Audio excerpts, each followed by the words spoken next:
Hello, എല്ലാവരും എന്നെ എടുക്കുക. ഇന്ന് എൻ്റെ ഒരു ഓഫ് ഡെയിലി ഈവനിങ് എങ്ങനെയാണെന്ന് കാണിക്കാമെന്ന് വിചാരിച്ചു. എന്നും ഡ്യൂട്ടിയൊക്കെ കഴിഞ്ഞ് വരുമ്പോഴത്തേനും കടയിൽ നിന്ന് എന്തെങ്കിലും സ്നാക്സൊക്കെ മേടിച്ചാൽ സാധാരണ നമ്മൾ ചായ കുടിക്കാറ്. ഇന്ന് എന്തെങ്കിലും ഒന്ന് ഉണ്ടാക്കിയേക്കെന്ന് വിചാരിച്ചു.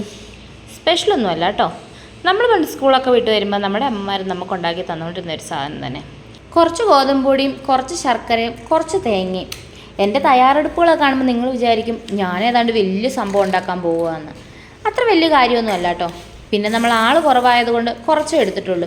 ഞാനും അച്ഛനും അമ്മയും പിന്നെ നമ്മുടെ സായൂട്ടിനും അല്ലേ ഉള്ളൂ. അവനെ പിന്നെ നമ്മൾ വലിയ ആളായിട്ട് കണക്കാക്കേണ്ട കാര്യമില്ലല്ലോ. ഇതിനകത്തായിട്ട് ഒരു നുള്ളു ഉപ്പ് ചേർക്കണേ. അത് നമ്മൾ ആദ്യം ചേർക്കാൻ മറന്നുപോയി. അതുകൊണ്ട് തന്നെ ഇളക്കിയതിന് ശേഷമാണ് ഉപ്പ് ചേർത്തത്. ഈ വീഡിയോയിൽ കാണുന്ന പോലെ സ്പൂൺ കൊണ്ടൊന്നും അല്ല കേട്ടോ ഞാൻ തിളക്കി ചേർത്തത്. പിന്നെ ഒരു സ്റ്റൈലിന് വേണ്ടിയിട്ട് സ്പൂൺ എടുത്തതേ ഉള്ളൂ. ഇനി ചൂടായ പാനിലേക്ക് ഇതങ്ങ് ഒഴിച്ചു കൊടുക്കണം. ഞാൻ ആദ്യം പറഞ്ഞ പോലെ തന്നെ സ്പൂണ് കൊണ്ടല്ല കേട്ടോ ഞാൻ ശരിക്കും ഇത് പരത്തണത്.